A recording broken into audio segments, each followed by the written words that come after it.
So I'm actually going to take this moment to address that what I'm going to mention further in the video has to do with some trigger warnings, and those trigger warnings are relating to SA, suicide, and mental health. And so I just want to throw that out there first thing, because though there's like so many things happening in the world that like maybe we're a little desensitized at this point, and I wouldn't be surprised if that were the case. And I apologize, I'm outside, I'm on my porch, that there may be noises. I'm trying to keep it at a minimum with the noise reduction option on the mic, but can't control everything, so just bear with me. But what I wanted to say was, though we can be a lot more desensitized these days, it's still, I find, really important to address the possibility that something, especially along my own personal journey, that I even myself continue to get a bit triggered by, is, you know, in general, a possibility. So I just wanted to throw that out there, as well as noting I recorded this video a couple days ago, and apparently my phone said nope, not gonna have that, and it completely disappeared. So I'm having to record this first part. So you'll notice halfway through the video it'll cut to where I was the other day, which was in a park, in a field, completely different from my patio, and I was wearing something totally different.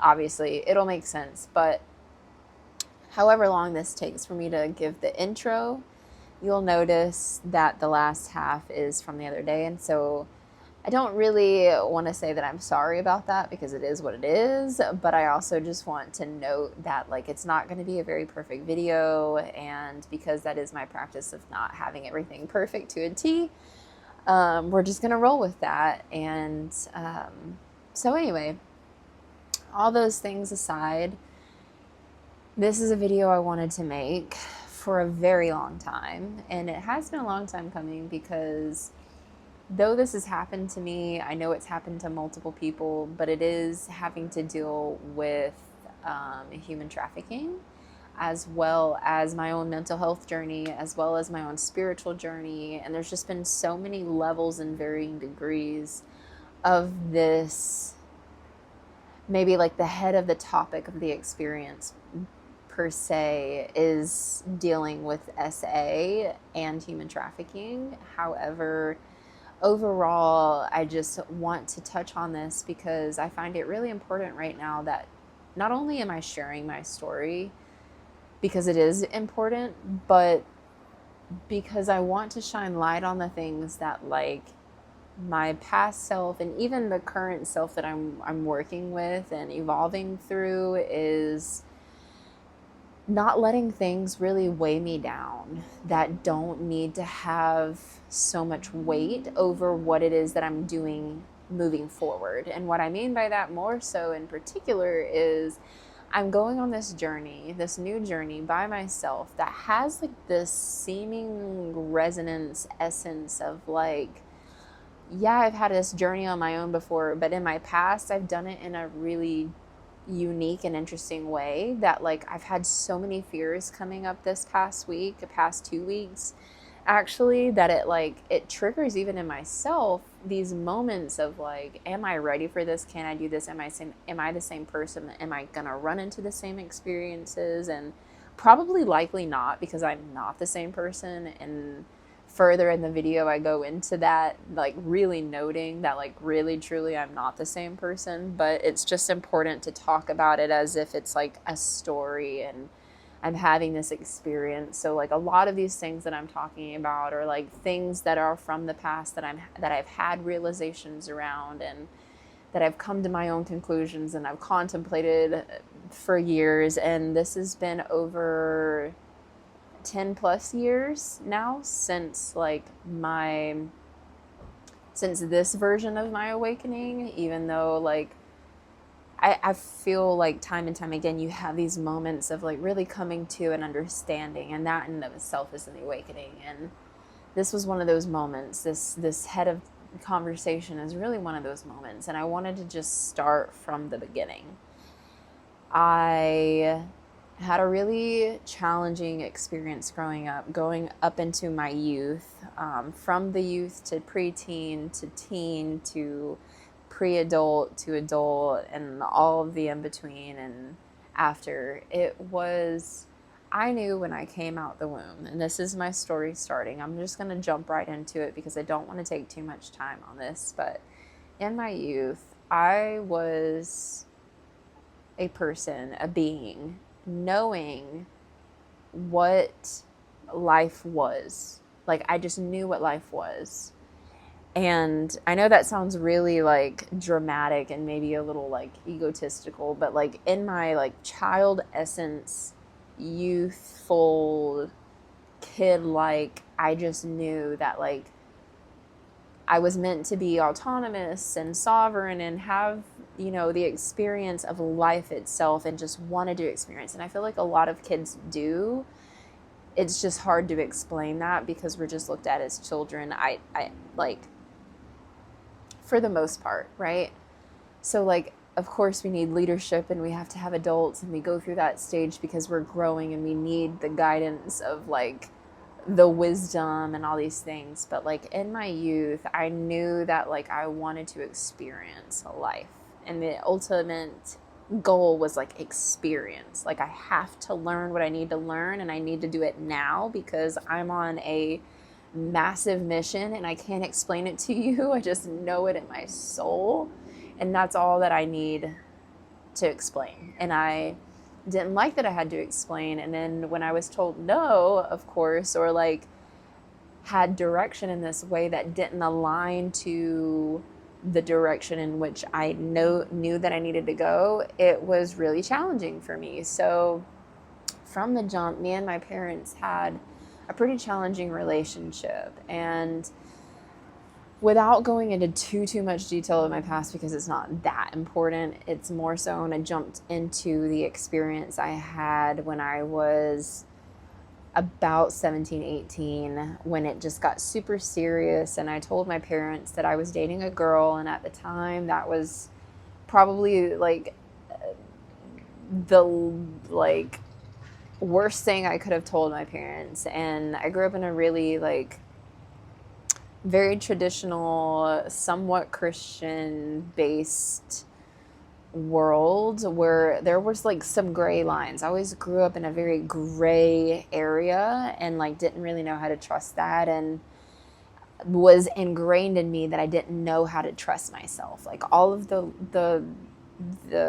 like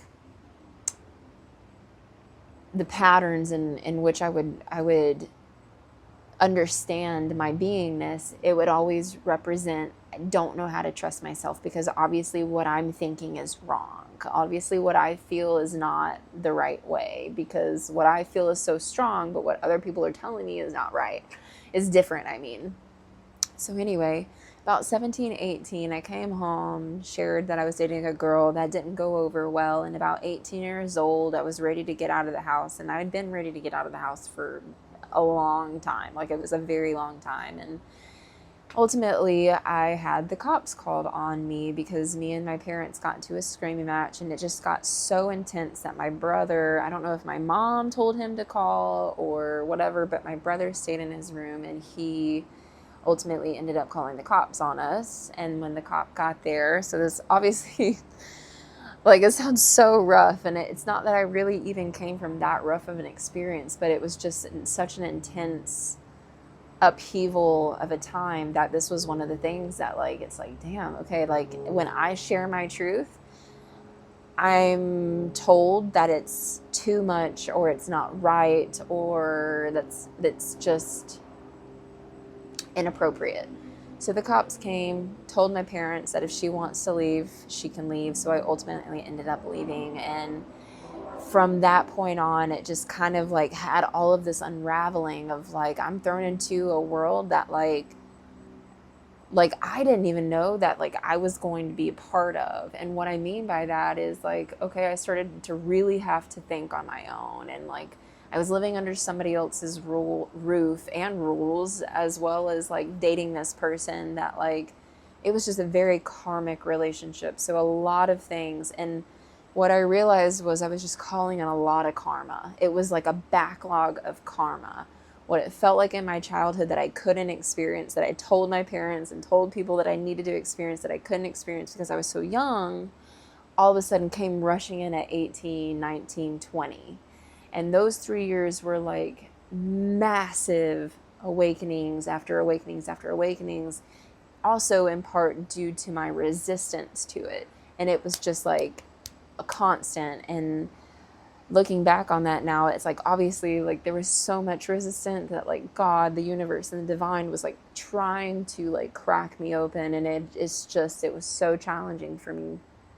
So year after year, I just constantly tried to like have people love me. Like I wanted to know what love felt like because my version of it didn't exist. Up until this point, that was like the repetition. Is like, if you act this way, this must mean that you don't deserve love. It was a very conditional way of love that my natural state was in. So appropriately matching with that, it's like, well, then I've got to find love external for myself. So I constantly was, going through these phases of like addiction, in the sense of like relationship addiction. I was using alcohol as like my, like, I'm coping with the world around me, even though I hated it. I did not like it.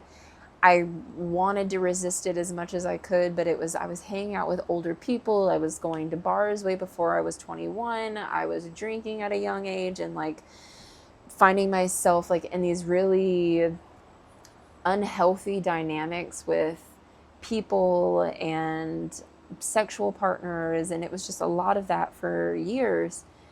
And then at 20 years old, I met somebody that I really thought I had a connection with. And again, like it just goes back to like, I'm now the more wiser, but at the time it was like, wow, this is my soulmate. Like I found the person who like really understands me. And I just really didn't understand it even at the time, like what I was experiencing, but it was like, wow.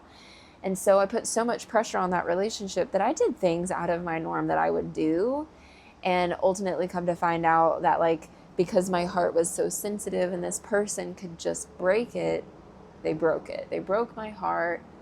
I found out that he was texting some other person, and it just shattered me. Like I felt like a fool. I felt like I was playing in this role that I wasn't supposed to be living. And it was like, well, if this is happening, if this person that I thought loved me is now lying to me, then everything must be fake. Like, am I actually living a real life? Like I don't know what this is. So I like really truly got to the biggest breaking point I have ever experienced in my whole entire life.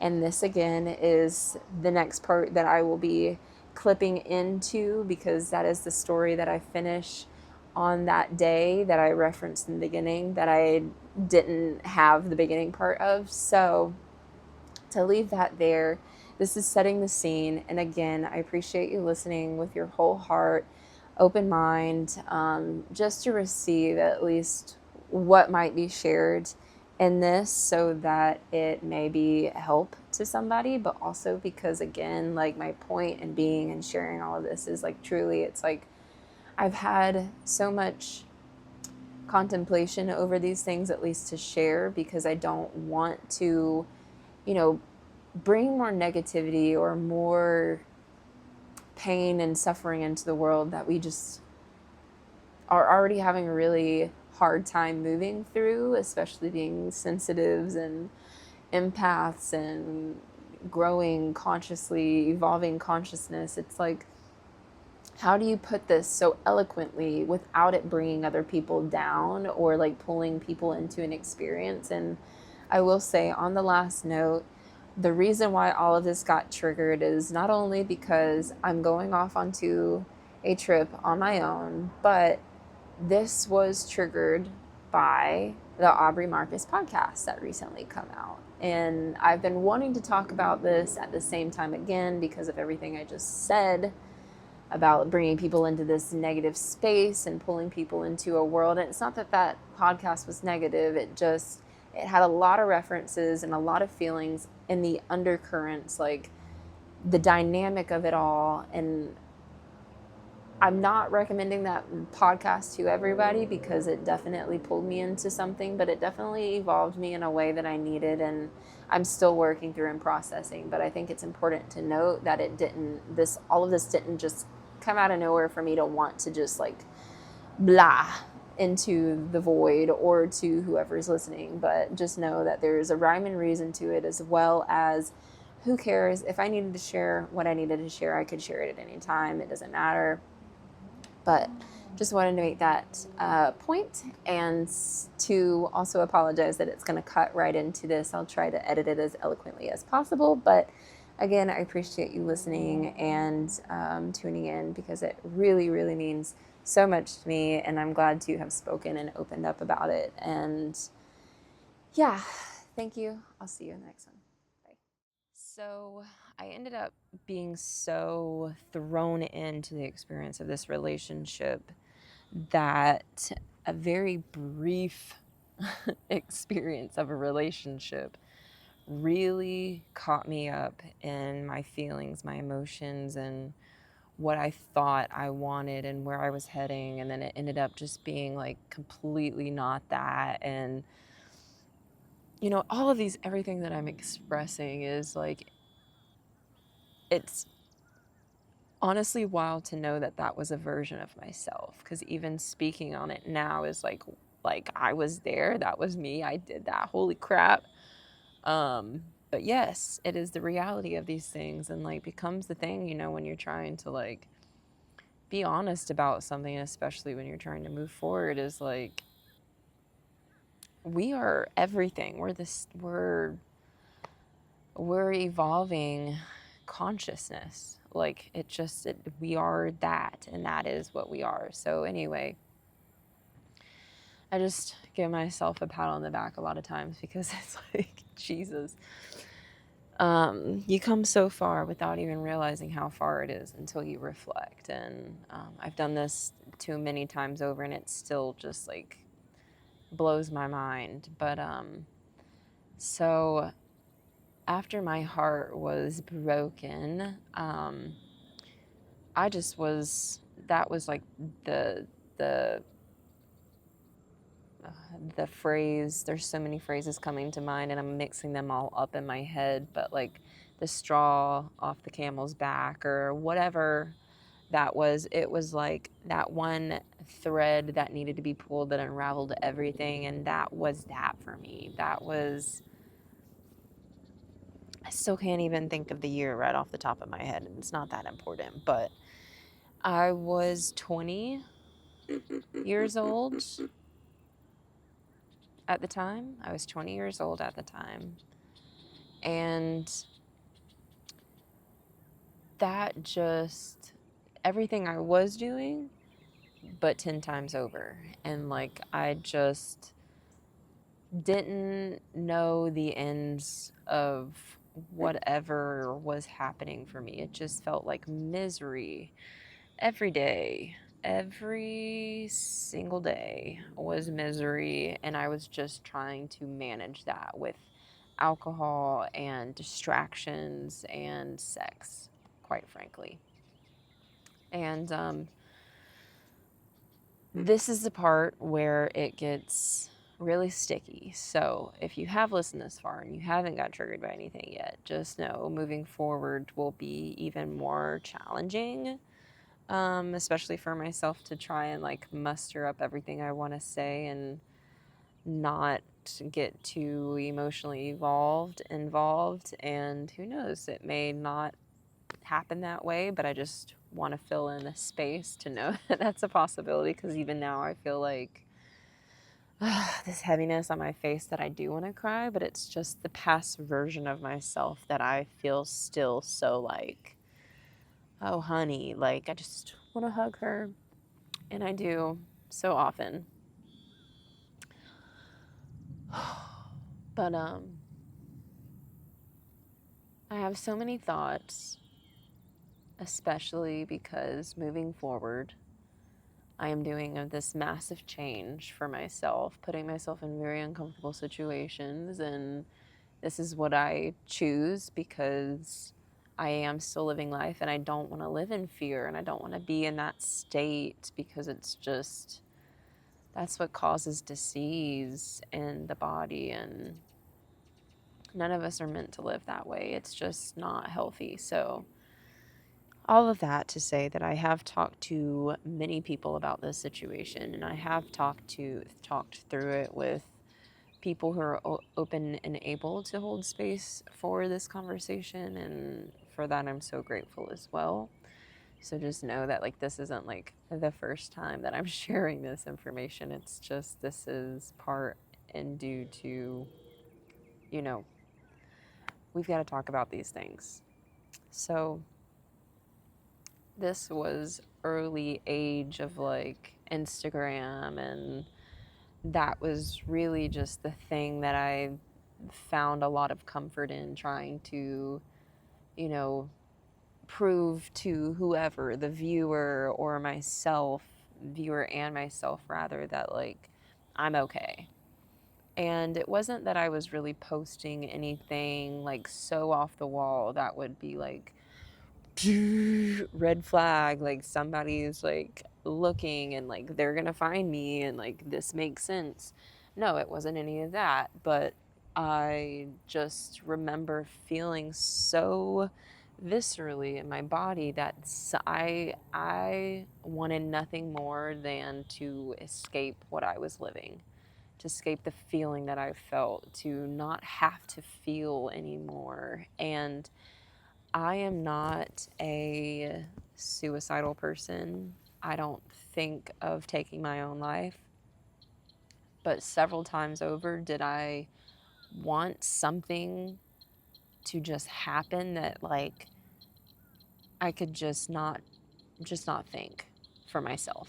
If somebody could think for me, that would be magical.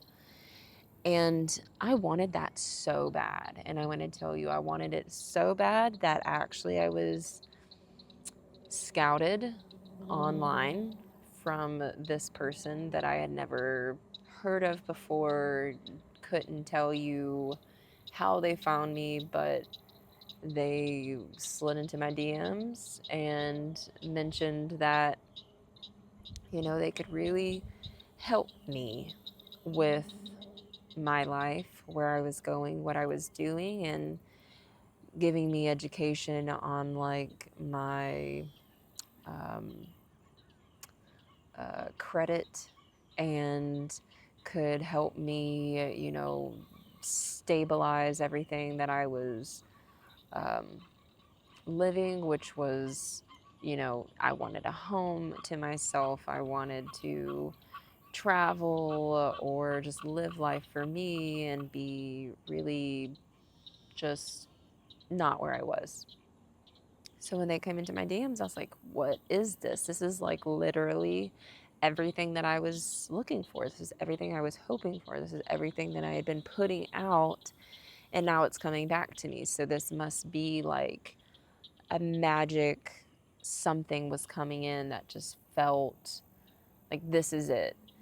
And mind you, I'm not so off far from myself to know that like something was like wrong. I knew this whole time that I was going into this in a very, this is a very unsafe situation. And I knew that from the jump. Like, I will not play ignorant to that. I knew exactly what they were offering. And I knew that I did not have to think for myself. So that severely outweighed everything else. Like, okay, safety, security, trust, like all of that was out the window. It was, I really don't want to feel what I feel right now, and this person can think for me, and that is amazing. So going into it, I had the fullest intention to just drop every single thing. I didn't care about telling my parents. I didn't care about telling whoever about any of it, because I wanted to keep it a secret, and I did. And I had several conversations with this person. I even had a FaceTime with them, and every single time it was a very honest conversation. For the most part, the majority of what I can say was an open and honest conversation on their end. And it was everything in me to try and convince and hope that they would accept me so that they could take me away from what I was doing. And what was being offered to me was I could be a dancer at a gentleman's club. And the man who was to, place me in a home with other women and make sure that I was taken care of and help me with build my credit and help me save money and do all these things that like I could be successful in whatever it was I wanted to do. He would be bebopping me around to wherever for money, wherever the money was. So I knew that I would be dancing. I knew I'd be in a club, and I knew that I would be working for money that would ultimately go to this guy, and then he would help me or give me money whenever. Who knows? I don't know. I didn't get that far. But so all of that was just like easy cake. I can do that. Like, get me out of here. I will work for you. I will do whatever it takes because F all this business. And so I booked a flight with him, and up until the day that I was supposed to leave my parents, nobody knew. And then I had only told one person, and that was my best friend at the time. Still one of the best friends I could ever ask for. And I'm so grateful for this person and will always have them in my pocket.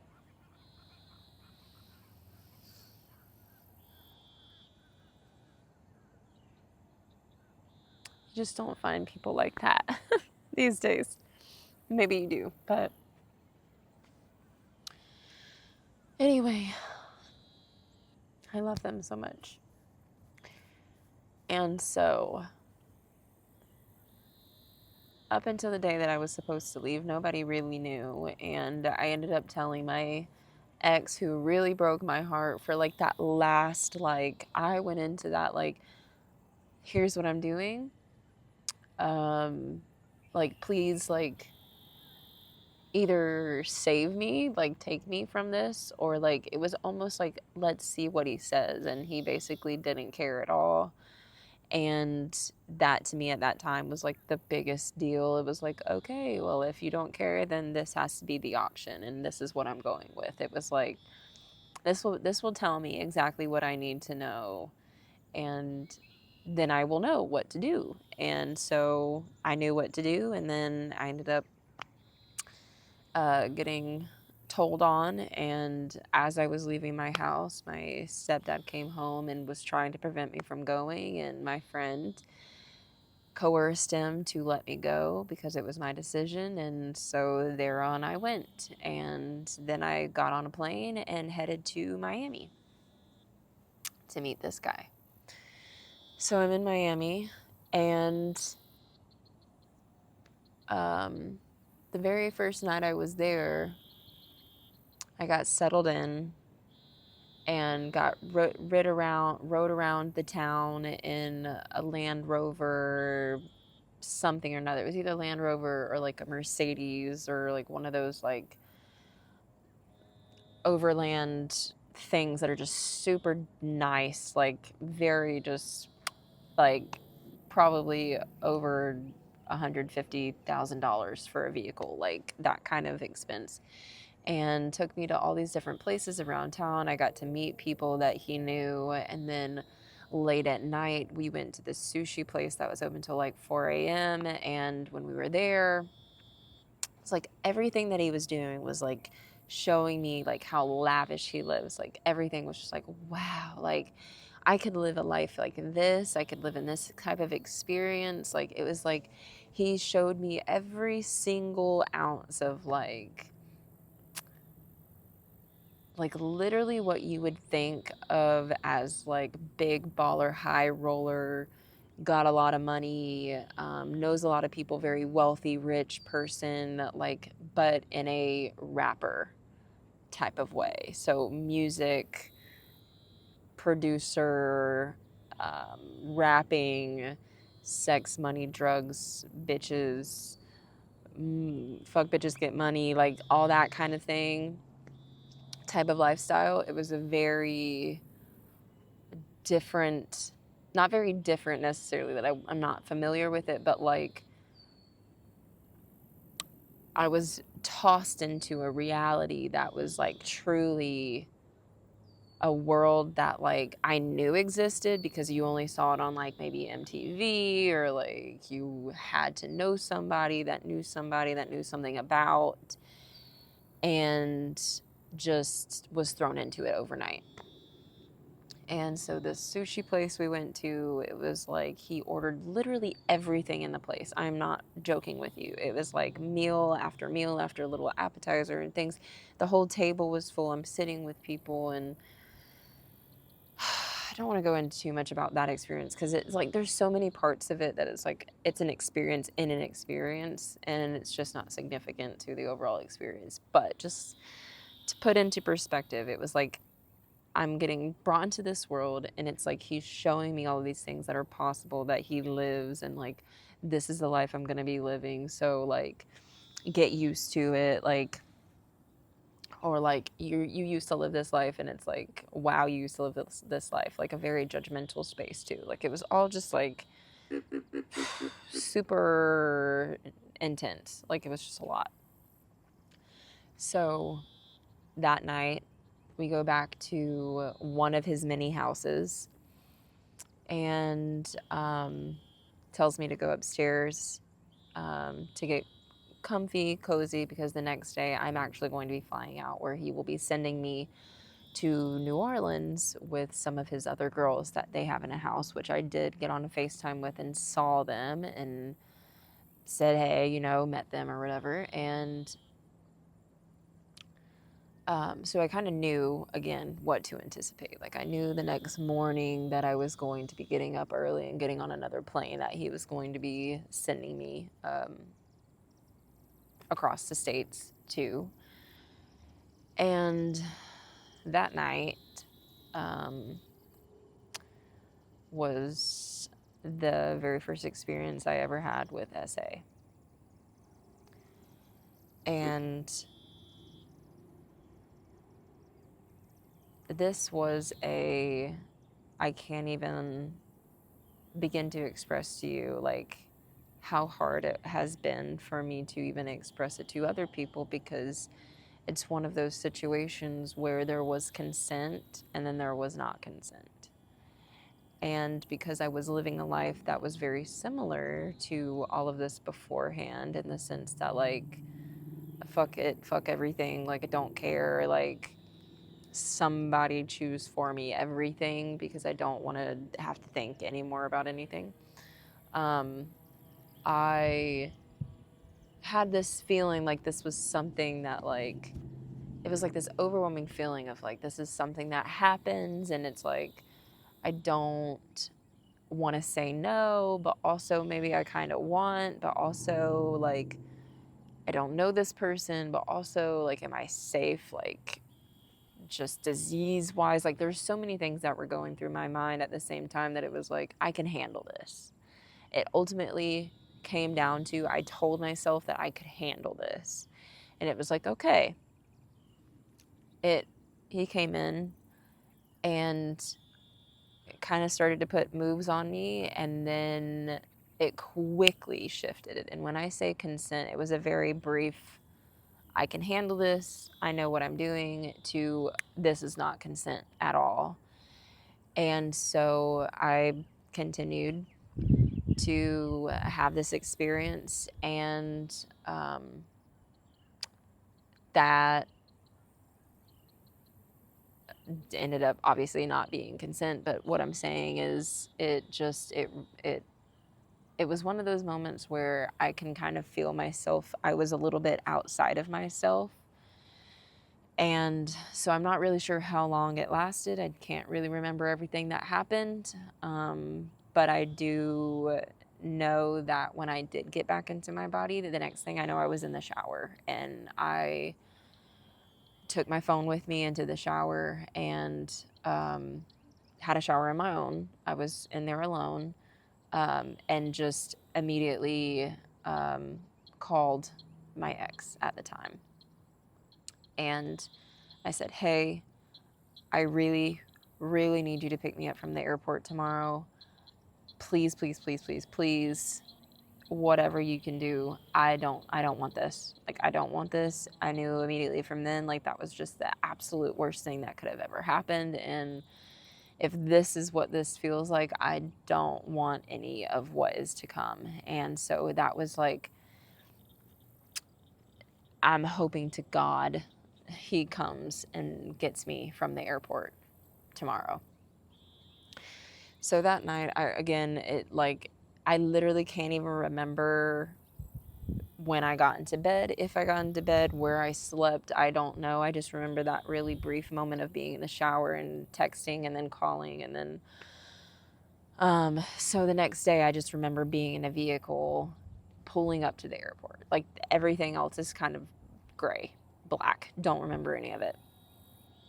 And I remember pulling up into the airport, and I don't know how I convinced him to, but it was as if, like, I knew how I had to act. Like, it was like information for how I had to be in order to convince him that this was what it needed to happen. Was like, I got to act like nothing's wrong.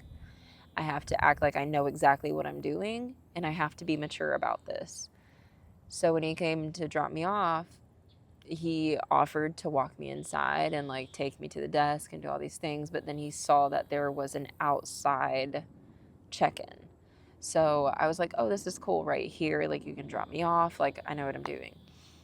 And so he was like, are you sure? Like, I can help you with your bags. Like, let me take you right here. Let me get you set up. And I was like, no, I got this. Like, it's easy. It's right here. I know what I'm doing. And so he dropped me off.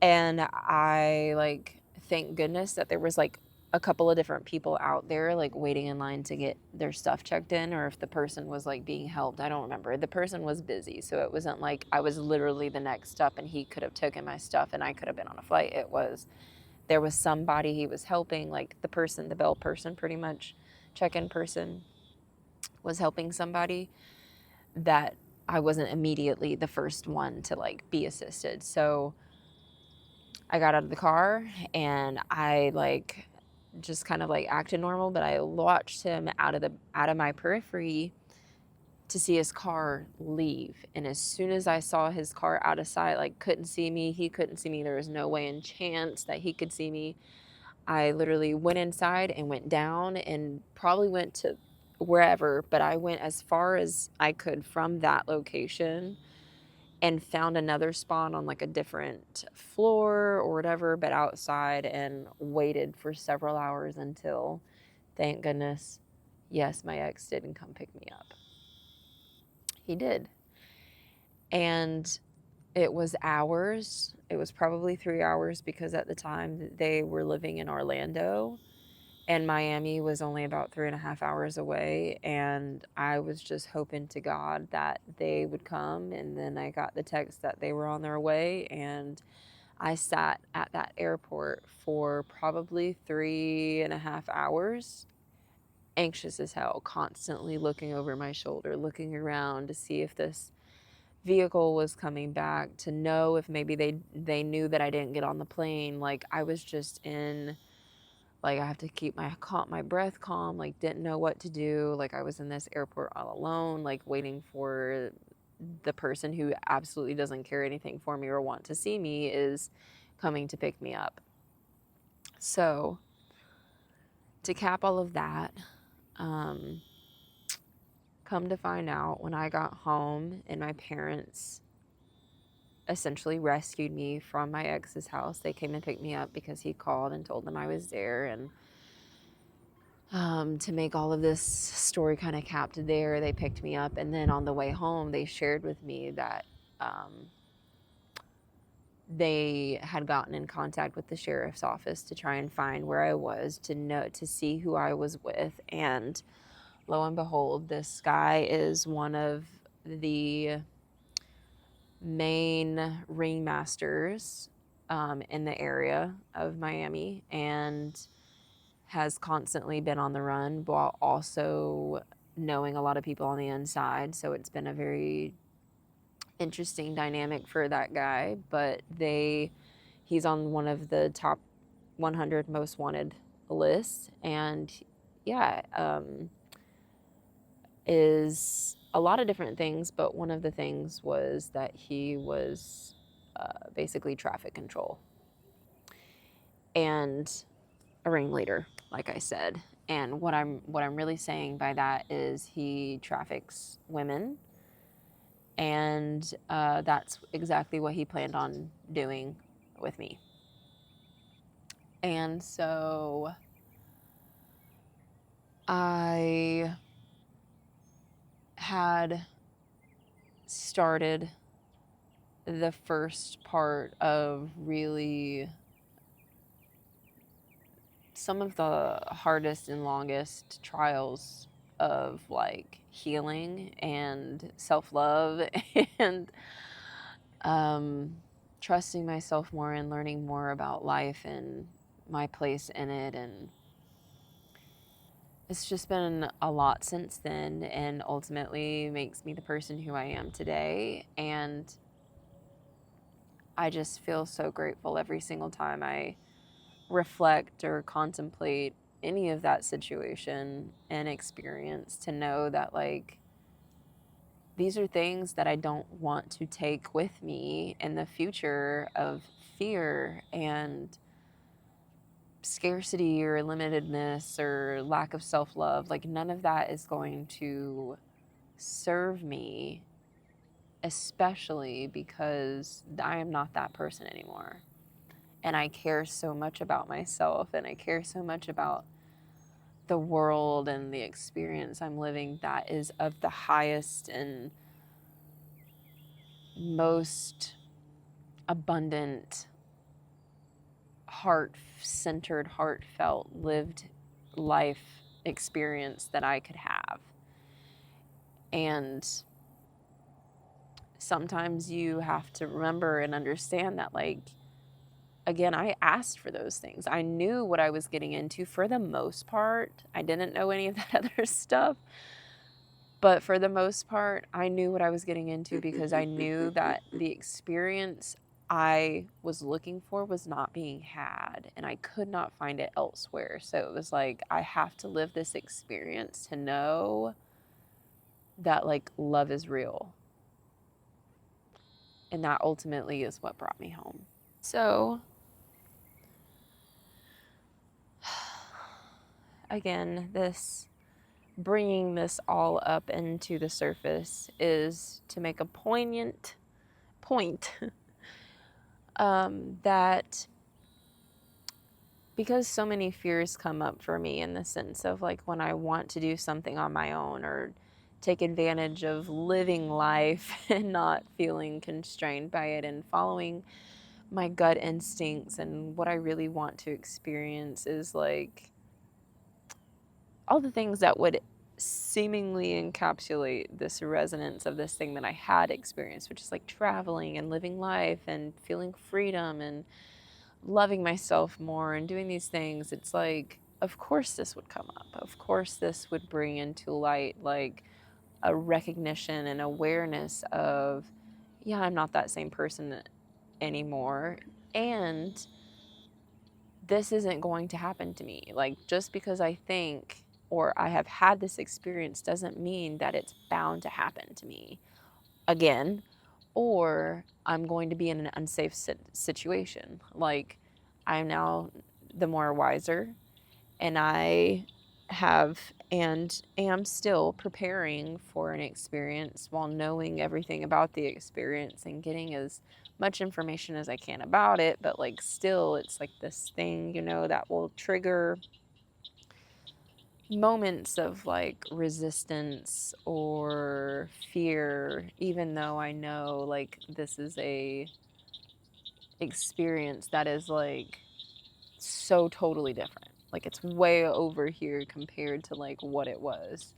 And what I mean by that is I'm going to a farm, an organic farm in Hawaii by myself on a farm, obviously with not anybody that I know. And I'll be there for a few months.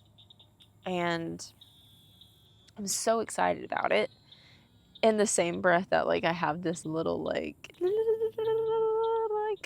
fear, and there's so many fears that come up with it, but just had to share because like it is real for me. And I am grateful to know that like obviously I'm not that person that I was, and I'm going into it in a different way, and I feel so much more liberated than I have in my entire life, that I also can trust myself. And it's that constant like bringing this all together of like self-trust, self-love, understanding, and self-compassion that I just didn't have back then. So maybe I'll add more to this, but because it's getting darker and I'm in a public park that I don't know if closes at dusk, I'm still going to try and get out of here because it is getting a little bit dark.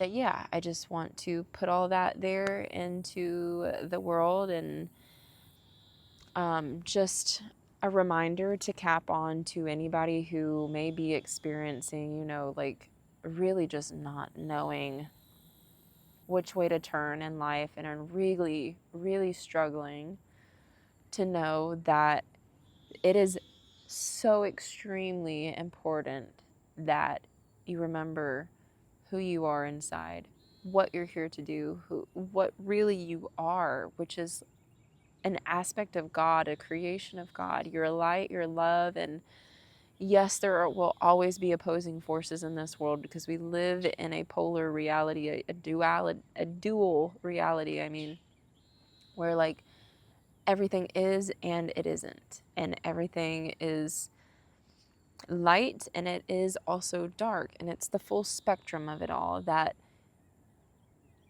anything you want in life is possible, and it's not worth giving over your safety, your trust, your self-love to sacrifice for something that seems better.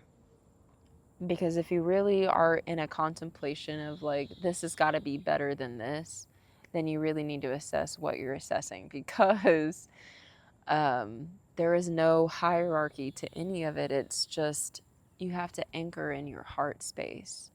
And moreover is, how does this feel within my body? How does this feel within my heart? What is my mind telling me? What is the essence of my, do I feel icky? Do I feel this gut thing? Do I feel heavy? Do I feel like I have to hide something? Do I feel insignificant? Do I feel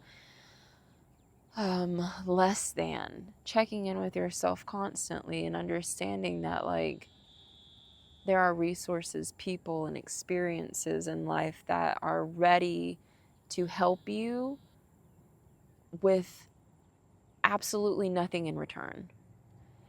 And that is exactly who I am as a person now these days, where I've learned that like it's a hard balance to really find people and connect with people who aren't looking for something in return. And there's a huge reciprocity factor that I feel is super important moving into this new age and these times that we're headed, that a lot of people miss. And of course I would be, you know, like super aware to that because of the experiences that I've had. But what I can trust is my heart. And if it feels like love and light, then it's right. And it's not that anything's right or wrong, but that feels good for me. So that's the direction that I'm going to head. If it feels weighed down, if I'm unsure, if I feel at unease, if I feel fear, then it's bringing me down here. And maybe I need to recheck, reevaluate, reintegrate. Maybe there's a lot of things that you're missing. So just know, anyway, before I go off on too much more, that love is real. Love is inside. Love is within. And love is without. But it starts from within, to recognize that it is here and it is always here and you are safe. And that no matter what life throws at you, you will always overcome it, so long as you have your heart in the forefront of everything that it is that you're due. And I feel myself a little all over the place because it is just like an open space. I literally just cracked open just this this container right now is pretty wide open. So I'm gonna try not to get too much further off and be further outside of myself than I need to be. So I'm gonna leave that right here. I really appreciate anybody who has listened to this and who has received this with an open heart and open mind, because it's definitely taken a long time for me to get here. And I still feel like I've made it such a choppy thing, and hopefully you can understand it. But like, it's not perfect. I don't claim to be perfect. But in the next one, maybe we get better. Who knows? But until then, namaste.